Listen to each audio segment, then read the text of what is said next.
الحمد لله رب العالمين نحمده ونستعينه ونستهديه ونستغفره ونعوذ بالله من شرور أنفسنا ومن سيئات أعمالنا من يهد الله فلا مضل له ومن يضلل فلن تجد له وليا مرشدا أشهد أن لا إله إلا الله وحده لا شريك له وأشهد أن محمدا عبده ورسوله اللهم صل وسلم وبارك على محمد وعلى آله وأصحابه أجمعين اللهم رب اشرح لي صدري ويسر لي أمري واحلل عقدة من لساني يفقهوا قولي ولا حول ولا قوة إلا بالله العلي العظيم اللهم لا سهل إلا ما جعلته سهلا وأنت تجعل الحزن إن شئت سهلا ربي يسر ولا تعسر وتمم بالخير.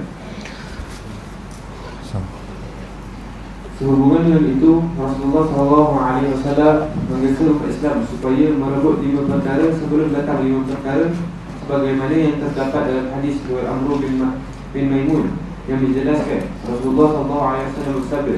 Jadi sebagai persiapan untuk kita menuju ke alam akhirat, sebelum kita meninggal dunia, Rasulullah SAW berpesan kepada kita supaya merebut 5 peluang keemasan yang diberi oleh Allah Subhanahu wa taala kepada kita sebelum datangnya 5 perkara yang menyukarkan ataupun menyulitkan kita.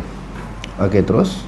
Yumtanim khamsan qabla khamsin, hayataka qabla mautika, wa faraghaka qabla shawrika, wa ghinaka qabla faqrika, wa shababaka qabla haramika, wa sihhataka qabla saqamika. Maksudnya, rebutlah 5 perkara sebelum datang 5 perkara.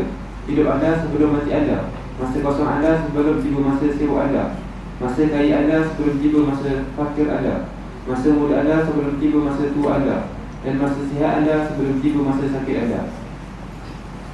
5 perkara yang disebutkan di atas merupakan peluang untuk beramal, mendirikan amalan dan meningkatkan lagi amalan sedia ada.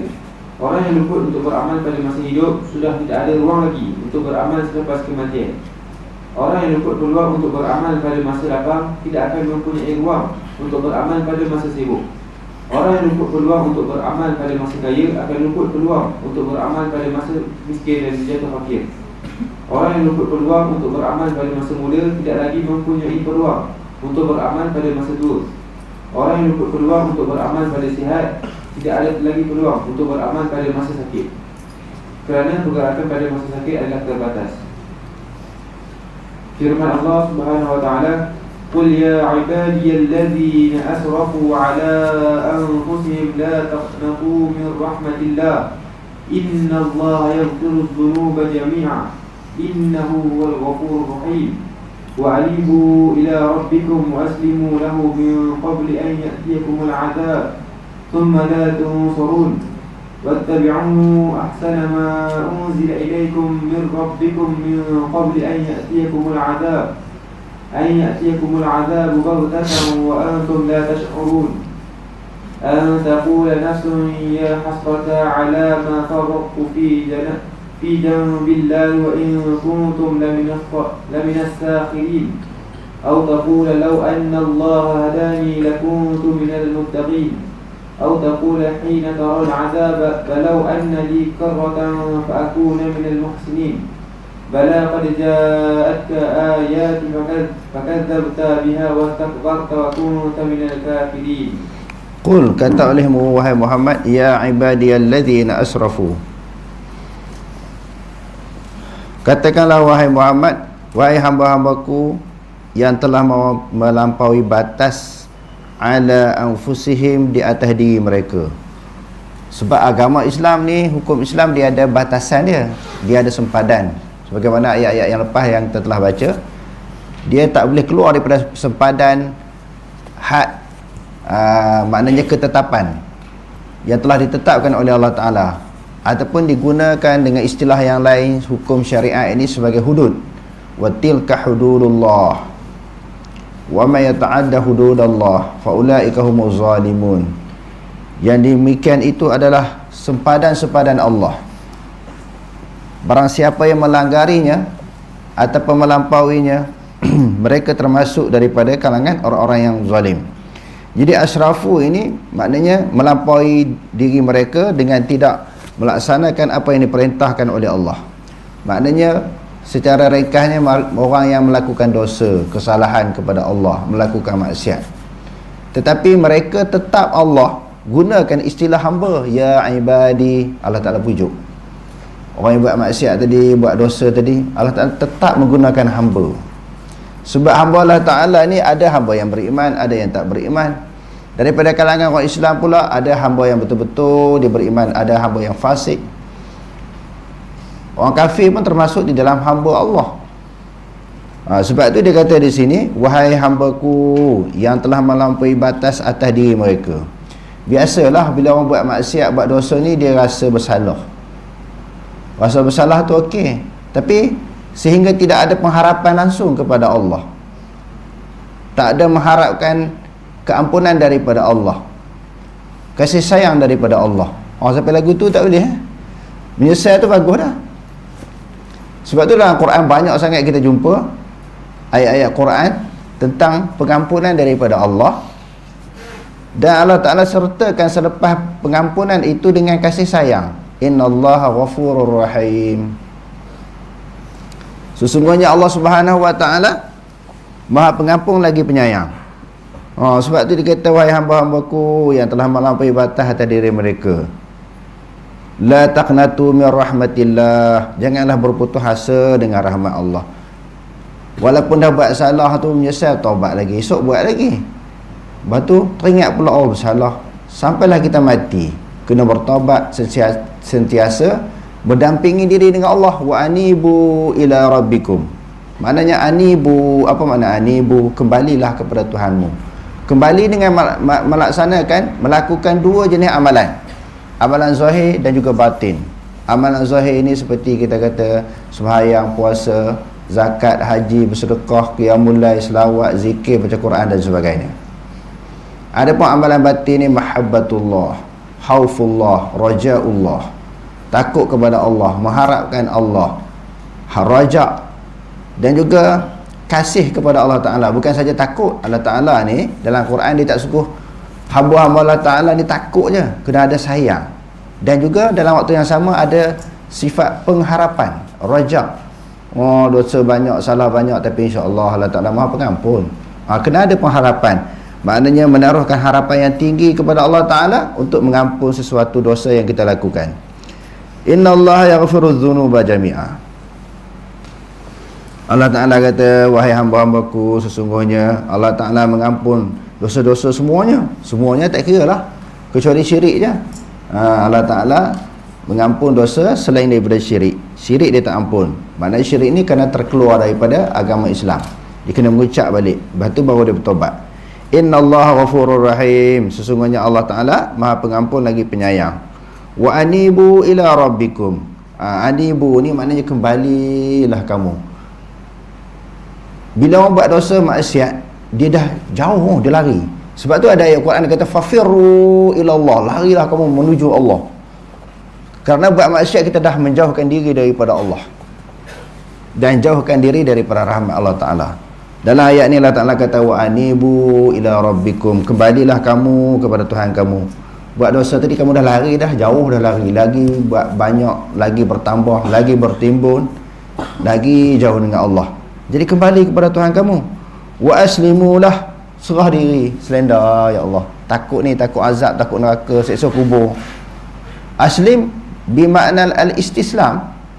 Islam dengan makna serah diri. Dah lari jauh dah dengan Allah Ta'ala, buat maksiat, serah diri lah depan Allah Ta'ala. Allah Ta'ala ampunlah dosa aku. Serah diri ni tak boleh nak lari. Nak lari ke mana? Nak lari ke mana daripada bumi Allah Ta'ala ni? Kita nak menjawab di mana? Tak lepas lari, tak lepas lari, serahlah. Wa aslimulah, serahlah kamu diri kamu kepada Allah. Bila kita serah diri, kita telah menjadi apa? Kita telah menjadi tawanan-tawanan Allah. Bila dah jadi tawanan Allah Ta'ala, kenapa? Akur sahaja apa yang diperintahkan, apa yang disuruh oleh Allah Ta'ala, apa yang dibebankan kepada kita. Macam orang telah menjadi satu tawanan kepada satu pihak yang lain. Ni di dalam peperangan, tentera, dia menjadi tawanan kepada pihak lain. Pihak yang menawan dia suruh buat apa, dia kena buat. Kalau tidak, kena bunuh. Dia kena seksa dan sebagainya. Dia kata, serahlah diri kepadanya min qabli an ya'tiya ahadukum min qabli an ya'tiyakumul azab. Sebelum datangnya kepada kamu oleh azab, summa tunsurun. Kemudian kamu tak ditolonglah. Dah kena azab, Allah Taala tak tolonglah. Allah Taala nak tolong sekarang ni sebelum kena. Bertaubat, insaf kepada Allah, kembali kepada Allah.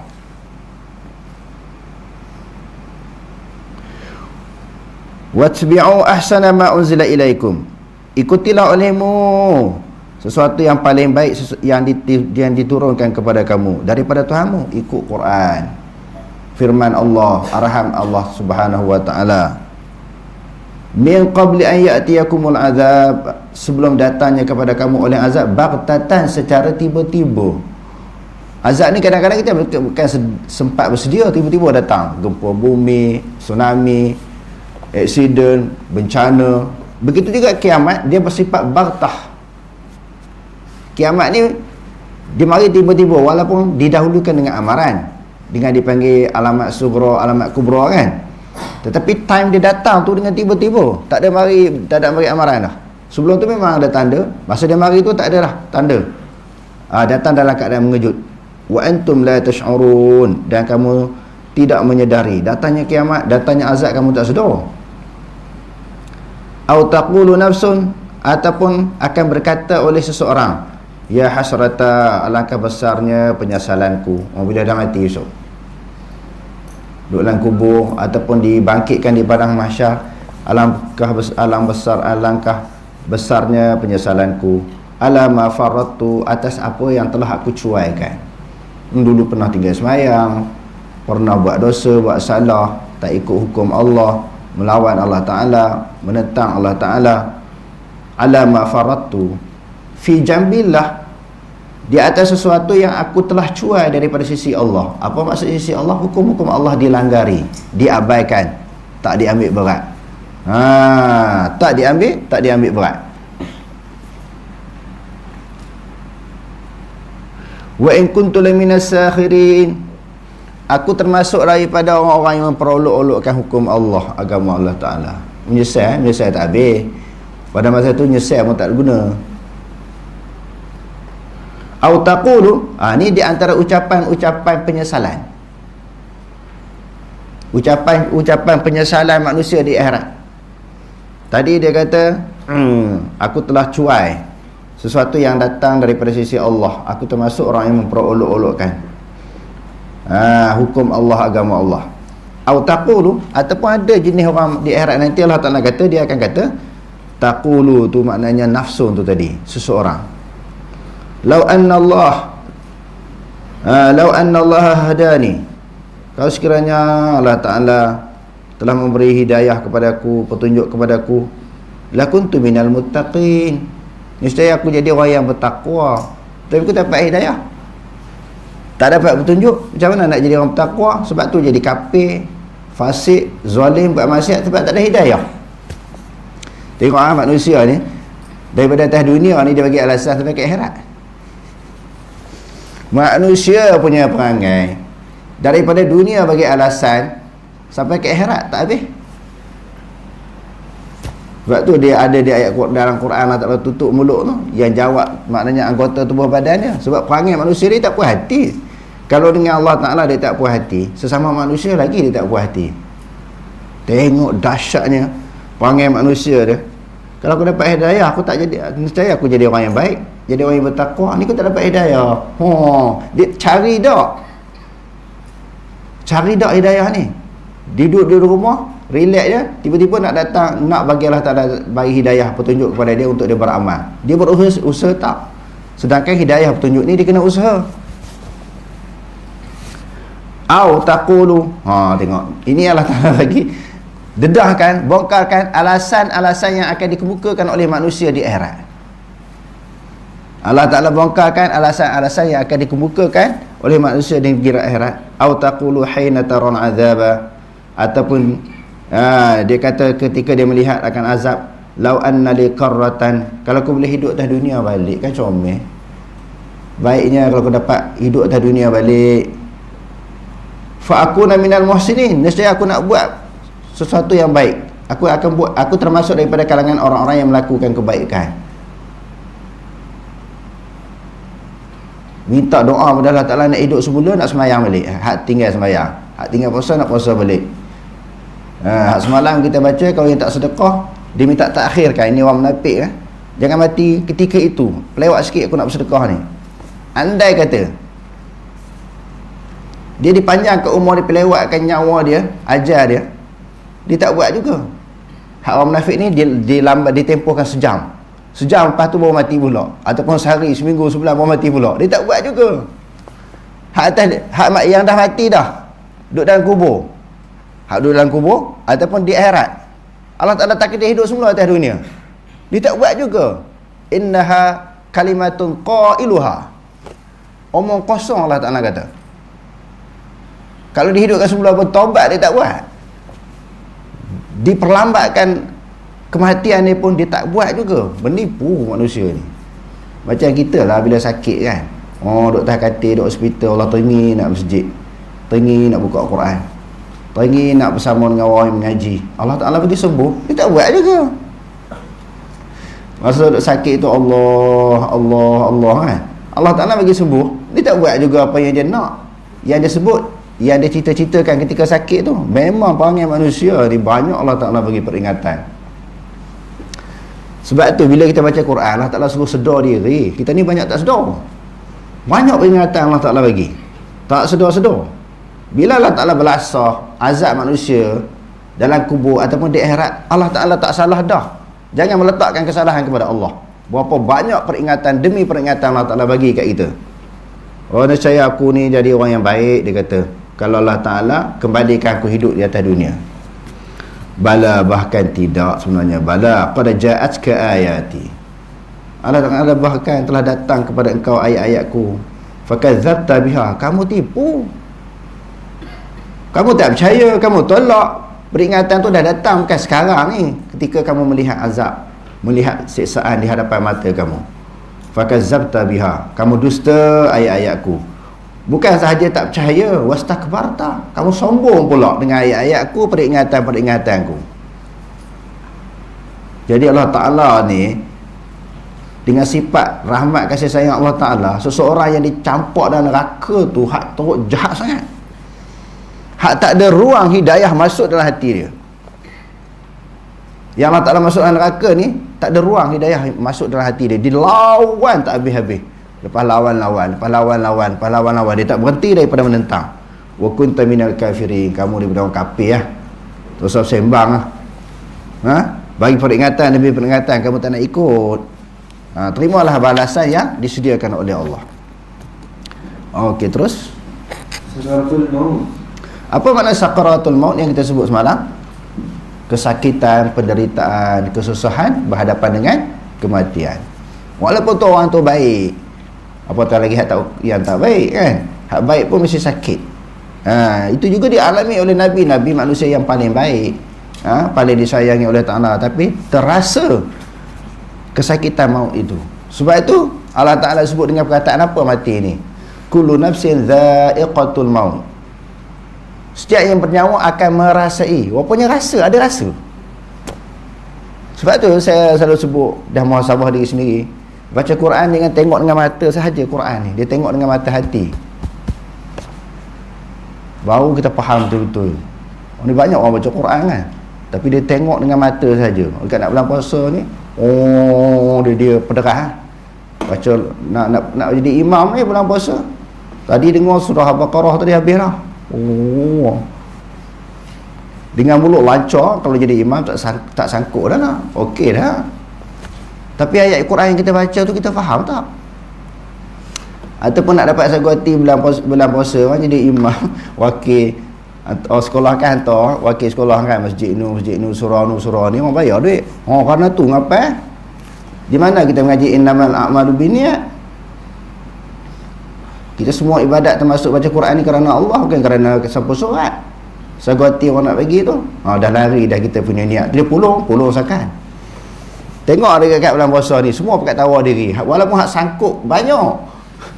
Sekali dia baca berbelah-belah, dia sangkut. Dia tahu, ustaz, anak masjid mana nak hantar? Hari tu ada 3 juzuk baru hafal, dah lah sangkut pula tu. Dia offer diri dia nak jadi imam, tak kemalu. Sebab dia nampak siapa surat tu. Oi, bahaya kalau didik hati macam tu. Awal-awal lagi nak kena betul dah niat. Besok dah jadi ustaz, jadi tok guru, lagi niat dia dah lari, lagi niat dia dah rosak. Bukan kerana Allah, kerana imbuhan dunia. Dalam ayat ni dikata sakaratul maut, maknanya gelombang kematian. Dia akan rasa kesakitan berhadapan dengan kematian. Okey, terus. Sakaratul maut merujuk kepada kesusahan yang dialami oleh seseorang di saat hendak meninggal dunia ketika dicabut nyawa daripada badan. Banyak dalil yang menjelaskan kewujudan sakaratul maut. Antaranya ialah wa man azlamu mimman iftara 'ala Allahi kadhiba أو قال أوحي إلي ولم يوحى إليه شيء ومن قال سأنزل مثل ما أنزل الله ولو ترى إذ الظالمون في غمرات الموت والملائكة باسطوا أيديهم أخرجوا أنفسكم اليوم تجزون عذاب الهون بما كنتم تقولون على الله غير الحق وَكُنْتُمْ عَنْ آيَاتِهِ تَسْتَكْبِرُونَ. وَمَنْ أَظْلَمُ, dan siapakah yang lebih zalim, mimman iftara 'ala Allahi kadhiba, daripada orang-orang yang mengadakan dusta terhadap Allah Ta'ala. Maknanya dia mengatakan terhadap Allah Subhanahu Wa Ta'ala sesuatu yang tak disebut oleh Allah. Dia membuat suatu andaian kepada Allah, membuat suatu tanggapan yang buruk kepada Allah Subhanahu Wa Ta'ala. Itu satu golongan. Siapa lebih zalim? Orang yang mengadakan dusta terhadap Allah. Golongan yang kedua, Allah Ta'ala kata au qala uhiya ilayya, orang yang berkata diwahyukan kepada aku. Siapa dia? Musailamatul Kazzab. Dia mengaku dia nabi, dia mengaku dia diturunkan wahyu oleh Allah. Musailamatul Kazzab.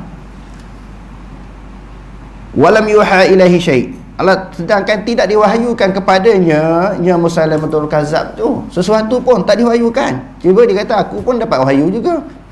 Bila dia kata dia dapat wahyu, dia pun nabi juga. Dia pun di dalam kitab tafsir ada sebutlah beberapa surah yang direka sendiri. Dia kata ni ayat Quran ni sebab aku dapat wahyu. Tetapi Quran ni Allah Ta'ala dah jamin, inna nahnu nazzalna zikra wa inna lahu lahafizun. Allah Ta'ala jaga Quran ni. Orang cuba nak selewing, nak tokok tambah, nak ubah, memang tak akan berjaya sehingga hari kiamat. Tidak diwahyui kepada dia sesuatu pun. Wa man qala, ataupun ada di kalangan manusia ni kata saunzilu misla ma anzalallah, aku boleh turunkan ayat Quran sebagaimana yang Allah Ta'ala turunkan. Tiga golongan tadi, mengadakan dusta terhadap Allah, mengaku jadi nabi, dan dia mengaku dia boleh buat macam Tuhan buat. Turun Quran sebagaimana yang diturunkan oleh Allah. Jadi Allah Ta'ala kata walau tara zalimuna, walau tara idh zalimuna, kalau kamu melihat orang-orang zalim fi ghamaratil maut, pada keadaan gelombang sakaratul maut, dekat-dekat nak mati tu, kalau kamu boleh lihat, Allah Ta'ala kata wal malaikatu basitu aydihim, malaikat menghamparkan sayapnya untuk nak belasah dia. Macam orang nak penampar orang buka tangan kan, malaikat kita tak tahu macam mana, tapi kalau orang ni nak tampar dia buka dulu, malaikat menghamparkan sayapnya untuk belasah. Akhriju anfusakum, roh kamu keluar sendirilah, nak bagi dia bertambah derita, bertambah sakit, bertambah takut. Dahlah malaikat hamparkan, keluarkan tangan untuk pukul mereka, orang kafir ni. Sebab tu mereka mati dalam keadaan sakit. Lepas tu ditengking pula, keluar sendiri roh kamu. Al-yawma tujzauna azabal huni, hari ini hari yang mereka ditarik nyawa tu, dibalas azab yang hina dengan bima kuntum, dengan sesuatu yang adalah kamu taqulu 'ala Allah ghairal haq, yang kamu kata terhadap Allah yang Ta'ala yang tidak benar. Kamu buat berbagai-bagai tuduhan, andaian terhadap Allah Subhanahu Wa Ta'ala, suatu tuduhan yang tak betul. Wa kuntum an ayatihi tastakbirun, dan kamu terhadap ayat-ayatnya, yakni ayat-ayat Allah Ta'ala tu sombong. Allah Ta'ala bagi peringatan tak nak ikut, macam iblis kan, aba wastakbara wa kana minal kafirin. Ni sikap manusia yang kafir ni macam tu, sombong, tak nak dengar ayat-ayat Allah. Kalau dengar pun dia tak nak ikut. Sebab tu Allah Ta'ala sebut dalam ayat yang lain, walaqad zara'na li jahannam katsiran minal jinni wal ins, Lahum qulubun la yafqahuna biha wa lahum a'yunun la yubsiruna biha wa lahum adhanun la yasma'una biha ulaika kal an'am bal hum adall. Ada telinga dia tak dengar kebenaran, ada mata tak lihat kebenaran, ada hati tak boleh fikir kebenaran. Allah kata mereka seperti binatang. Binatang pun tak masuk neraka.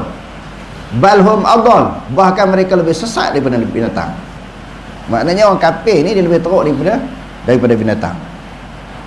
Okey, terus firman Allah Subhanahu wa taala, qad ya'lamu Allahu al-mu'awwiqina minkum wal qa'ilina li ikhwanihim halumma ilayna wa la ya'tuna al-ba'sa illa qalila ashihatan 'alaykum fa idza jaa'a al-khawf ra'aytahum yanzuruna ilayka taduru a'yunuhum kalladhi yusha 'alayhim min al-maut فإذا ذهب الخوف سلقوكم بألسنة حداد أشحة على الخير أولئك لم يؤمنوا فأحبط الله أعمالهم وكان ذلك على الله يسيرا. Boleh belakang boleh tengok ya? Orang yang tengok live ni okey? So okey ya? Tak ada gangguan apa hujan dulu. Qad ya'lamullahu al-mu'awwiqina minkum. Sesungguhnya telah mengetahui oleh Allah Ta'ala golongan yang menghalang daripada kalangan kamu wa qailina li ikhwanihim. Menghalang di sini menghalang sahabat-sahabat mereka, teman-teman mereka untuk pergi berperang. Dan orang yang berkata bagi saudara mereka halumma ilaina, marilah kepada kami. Wala ya'tunal ba'sa illa qalila. Mereka tidak datang. Al-ba'sa di sini maknanya bahaya, iaitu peperangan. Tak pergi berperang melainkan sedikit sangat. Ayat-ayat yang sedang kita baca ini, Allah Subhanahu wa taala memberi gambaran orang kafir dekat nak mati. Tadi ketika malaikat nak cabut nyawa mereka, ini di dalam situasi peperangan, bagaimana suasana takutnya, gerunnya mereka terhadap kematian. Asyihatan alaikum. Maknanya asyihatan, kedekutlah kamu semua ni. Maknanya atas kamu berlaku sifat kedekut kepada kamu semua. Dia kedekut ini, kita sebut kedekut je. Dalam bahasa Arab, yang pertama dia panggil bakhil, yang keduanya syih ataupun syuh, syihatan. Kalau bakhil ini, dia bakhil terhadap sesuatu benda, sesuatu yang dia miliki. Mungkin dia bakhil tentang duit, tapi tentang makanan ke, tentang benda-benda lain dia tak bakhil, dia tak kedekut. Mungkin musim buah-buahan dia bagi kat orang tentang buah-buahan, tapi dia kedekut tentang duit je. Bakhil maknanya seseorang yang bersifat kedekut terhadap sesuatu nikmat yang dia ada, sesuatu nikmat yang dimiliki. Dia bukan semua benda dia kedekut. Adapun syuh ini, dia kedekut dalam semua bab. Perkataan syuh ni ada di dalam Quran. Di antaranya ayat yang kita bacakan tadi. Fa idza ja'al khawfi. Sebab apa kedekut? Sebab orang munafik ni di antara sifat yang ada pada mereka, selain daripada muzabzabin, berpura-pura, selain daripada wa idza qamu ila shalah qamu qusala, bila mereka nak mendirikan sembahyang, bangun di dalam keadaan malas. Wala yadhkuruna Allaha illa qalila. Mereka tidak mengingati Allah melainkan sedikit. Wala yunfiqunahu illa wa hum karihun. Mereka tidak bersedekah, tidak menderma, tidak mengeluarkan sumbangan melainkan dalam keadaan mereka benci mengeluarkan sedekah. Sebab tu dalam ayat ni Allah Ta'ala kata mereka kedekut di dalam nak melakukan kebaikan. Fa idza ja'al khawfu ra'aitahum, bila datangnya saat mereka nak meninggal dunia, khauf maknanya takut. Maksud takut di sini bila mereka berhadapan dengan kematian. Sebab orang kafir, orang munafik memang takut nak mati.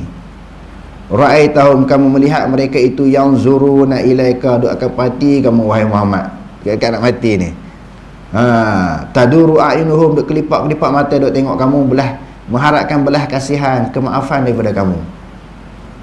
Allah Ta'ala kata tu perangai orang munafik, itulah perangai orang kafir. Kalladhi yursha alaihi minal maut, sebagai orang yang pitam apabila berlaku hampir kematian kepada dia. Kan orang bila sakit ni dekat nak mati dia pitam. Begitulah keadaan orang munafik dekat nak mati. Fa idza dhahabal khawfu, Apabila hilanglah, lenyaplah oleh ketakutan, salaqukum mereka akan menghina, mencaci kamu, Muhammad dan juga orang beriman. Bila takut jumpa Nabi, mengharapkan belah kasih daripada Nabi. Bila selamat daripada ancaman, mereka hina Nabi.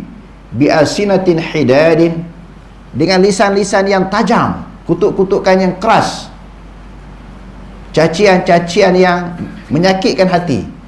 Bi'asinatin hidad, hidad ni maknanya tajam, kutukan yang tajam kepada orang nak bagi orang sakit hati. Jadi kita ni kalau duk mengata orang menyebabkan orang sakit hati, maknanya kita dah ada salah satu daripada sifat munafik. Sifat munafik ni walaupun disebut di dalam hadis ayatul munafik thalathatun wa fi riwayatin arba'atun wa fi riwayatin sittatun, bukan yang tu je. Hak dalam Quran saja cukup banyak sifat munafik ni. Kita tengok dalam hadis lagi banyak.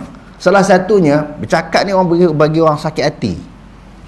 Kalau kita ada perasaan tu, perbuatan itu, sifat itu, kita memiliki salah satu daripada sifat munafik.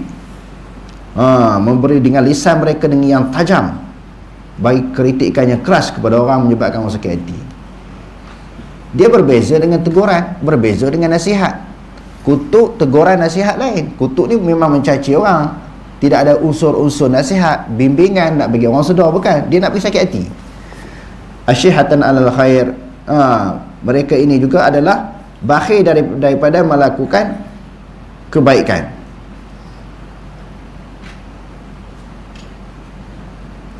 Ulaika lam yu'minu, sebenarnya mereka itu adalah orang-orang yang tak beriman, kata Allah.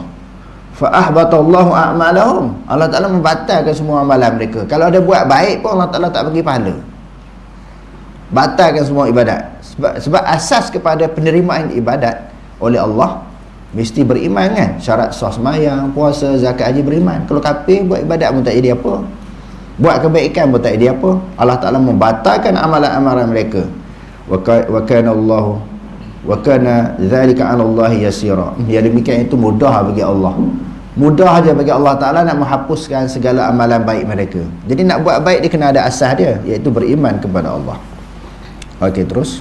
Firman Allah Subhanahu wa taala, "Wa ja'at sakratul maut bil haqq, dzalika ma kunta minhu tahid."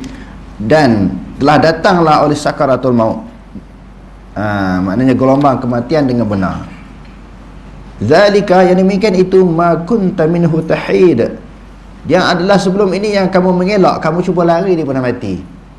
Jadi ini gambaran orang munafik, orang kafir memang lari, takut sangat kepada kematian. Jadi bila sampainya sakaratul maut, Allah Ta'ala kata inilah yang kamu lari, yang kamu cuba elakkan daripadanya. Okey, terus.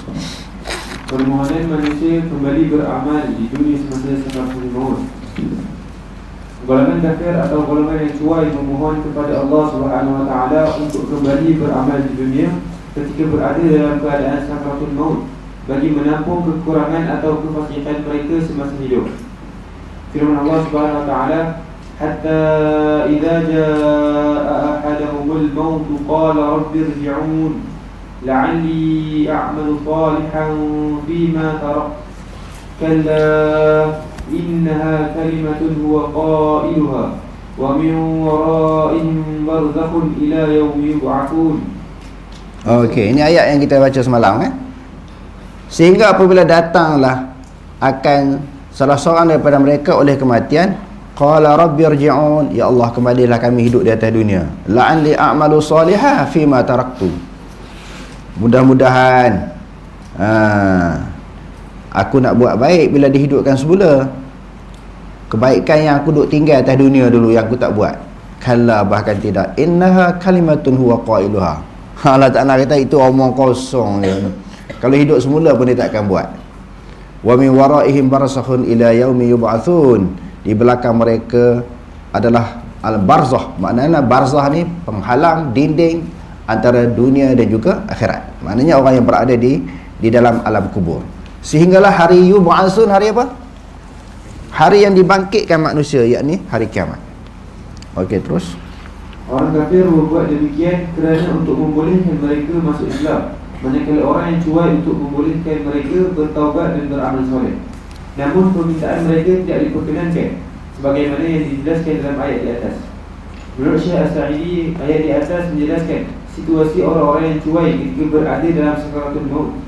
Mereka begitu menyesal di atas apa yang telah mereka lakukan setelah tempat yang bakal mereka diduduki dan keburukan amalan yang mereka lakukan. Mereka meminta agar dikembalikan semula ke dunia, bukan dengan tujuan untuk berseronok-seronok, tetapi untuk beriman dan beramal soleh. Ini diperkukuhkan dengan firman Allah Subhanahu wa taala, "Ya ayyuhalladzina amanu la tulhikum amwalukum wa la auladukum 'an dzikrillah wa man yaf'al dzalika fa ulaika humul khasirun wa anfiqu mimma razaqnakum min qabli an ya'tiya ahadakumul maut فيقول ربي لولا أخرتني إلى أجل قريب فأصدق وأكن من الصالحين." Maksudnya, wahai orang-orang yang beriman, janganlah kamu dilalaikan oleh urusan harta benda kamu dan anak pinak kamu daripada mengingati Allah dengan menjalankan perintahnya. Dan ingatlah, sesiapa yang melakukan demikian, maka mereka itulah orang-orang yang rugi. Dan dermakanlah sebahagian dari rezeki yang kami berikan kepada kamu sebelum seseorang dari kamu sampai ajal maut kepadanya.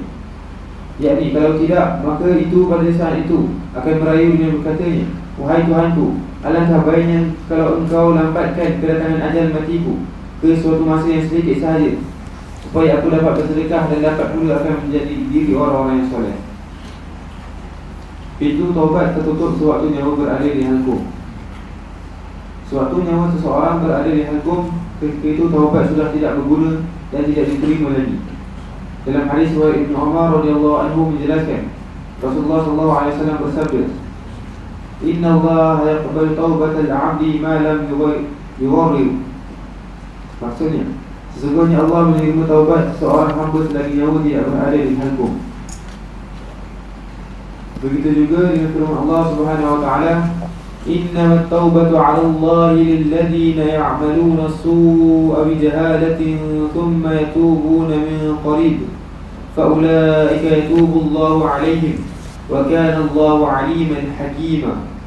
Maksudnya, sesungguhnya penerimaan taubat itu disanggupi oleh Allah hanya bagi orang-orang yang melakukan kejahatan disebabkan sifat kejahilan, kemudian mereka segera bertaubat. Maka dengan adanya dua sebab itu, mereka diterima Allah taubatnya. Dan ingatlah, Allah Maha mengetahui lagi Maha bijaksana. Ayat di atas menjelaskan taubat yang diterima oleh Allah Subhanahu wa taala ialah taubat yang dilaksanakan segera dan bukan menunggu sehingga nyawa berada di halkum. Dilihat dari segi penerimaan taubat, terdapat beberapa perkara yang ditetapkan oleh para ulama, iaitu A. Dilakukan dengan penuh keikhlasan, bukan bertujuan untuk mendapatkan pujian masyarakat, dan bukan juga untuk mendapatkan sanjungan. B. Berhenti daripada melakukan maksiat. C. Menyesali perbuatan maksiat yang dilakukan. D. Berazam untuk tidak kembali semula melakukan maksiat. E. Mengembalikan semula hak kepada empunya jika melibatkan hak orang lain. F. Berlaku sebelum matahari naik daripada sebelah barat dan sebelum keharian kematian. Wallahu a'lam. Jadi tanpa kita sedari ya, malam ni sampai siri yang ke berapa? 100. Dah 100 dah. Ada tak daripada sahabat-sahabat tuan-tuan ni yang tak pernah miss langsung 100 hari tu dia datang? Dan kita dah sampai muka surat 524. Dia tak pernah ponting. Ada tak? Dia ada sampai 702. Ada tak? Di kalangan kita ni tak pernah ponting. 100 siri tu dia penuh datang. Tak ada? Pelajar ada tak? Pelajar mungkin sebab ada cuti ada. Ada pelajar yang penuh 100? Ada? Tak ada? Ramai? Kalau tak ada tinggal saya seorang 100 siri ni. 100 siri ni saya seorang. Pelajar ada? Ramai kan? InsyaAllah ni, habis ni tamat ni kita ada buat jamuan besar insyaAllah.